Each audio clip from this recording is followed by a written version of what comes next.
Yan mga paps, convert muna tayo ng IC to EVR kasi wala tayong makuhang regulator nito, pang trooper. So ito gagawin natin convert, subukan natin kung gagana ito. Kung kaya niyang kargaan yung battery pagka naka-aircon. Hindi naman to electronic, manual lang naman to. Baka siguro obra to. Subukan natin ngayon para malaman natin kasi sabi nila pag naka-aircon, IC type, hindi pwede i-convert sa AVR kasi tinatalo. Ngayon, tingnan natin tayong susubok. Tingnan natin kung hindi niya kakayanin. Kung totoo yung sinasabi nila, baka may sabi-sabi lang yun eh. Pag ito gumana, lahat ng alternator na may sira sa IC, ay i-convert ko ng ganito. Mga paps. Mas mura to kaysa regulator na IC. Ito AVR, 900 lang to. Yan.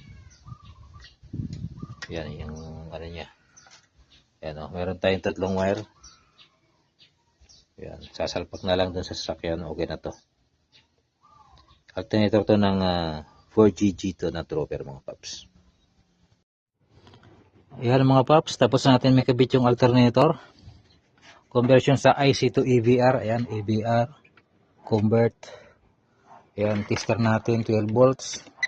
Tingnan natin kung tama yung, kung totoo ba yung sabi-sabi nung iba na pagka IC regulator bawal i-convert sa EVR dahil maglo-low voltage. Tingnan natin, pantaran natin. Tingnan natin kasi wala akong makuhang IC nito kaya ang ginawa ko nito magko-convert na lang into EVR. Ganun din ang ano ko dati paniniwala pagka IC hindi pwedeng i-convert sa EVR pagka naka-aircon, pero ngayon malalaman natin. On, yan yung indicator, nakailaw. Yellow indicator, tapos i-check natin. Tingnan natin doon sa voltmeter kung kakarga siya. Ayun, namatay yung kanyang indicator. Kapag-kapaka natin. Doon tayo sa unahan. Tingnan natin kung magkakarga siya. Sukin natin. Yan. 13 volts.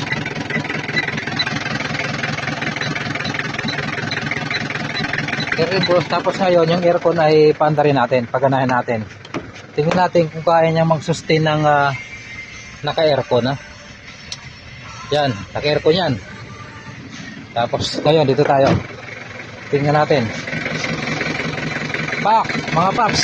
Oh, 13. So pwede pala yung yung IC regulator i-convert sa EVR, naka-aircon, hindi siya bumabagsak. Ayan. So mali pala yung sabi-sabi nung mga unang electrician, mekaniko. Pagka IC hindi pwede i-convert sa EVR pag naka-aircon. Ayan o. Naka-aircon yan, naka-aircon, pero hindi bumabagsak yung kanyang voltahe. Headlight, paganahin natin para magkaalamagan. Headlight, nakabukas lahat. Ayan. Nakabukas headlight mga paps. Yan, nakabukas. Yan, sukatin natin. Yun pa rin mga paps, walang pinagbago, 12, 13. Pag nag-rev ka niyan, tataas yan. Pag nag-rev ka. Yan. So, kuha pa rin siya, no? So, pwede pala yung IC to EVR. Yan. 12, 13. Pag nag-revolution ka niyan, tataas yan eh. Wala tayong paghahawak ng ating video. Yan. 12, 13.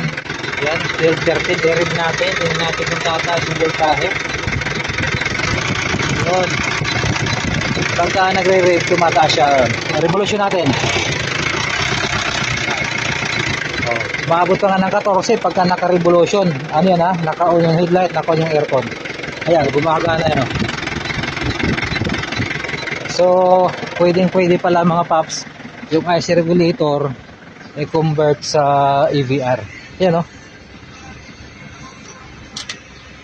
pwedeng-pwede mga paps. So, ayun, pagka alternator, sira ang IC, pwedeng i-convert to EVR. Ito na, napatunayan ko ng mga paps.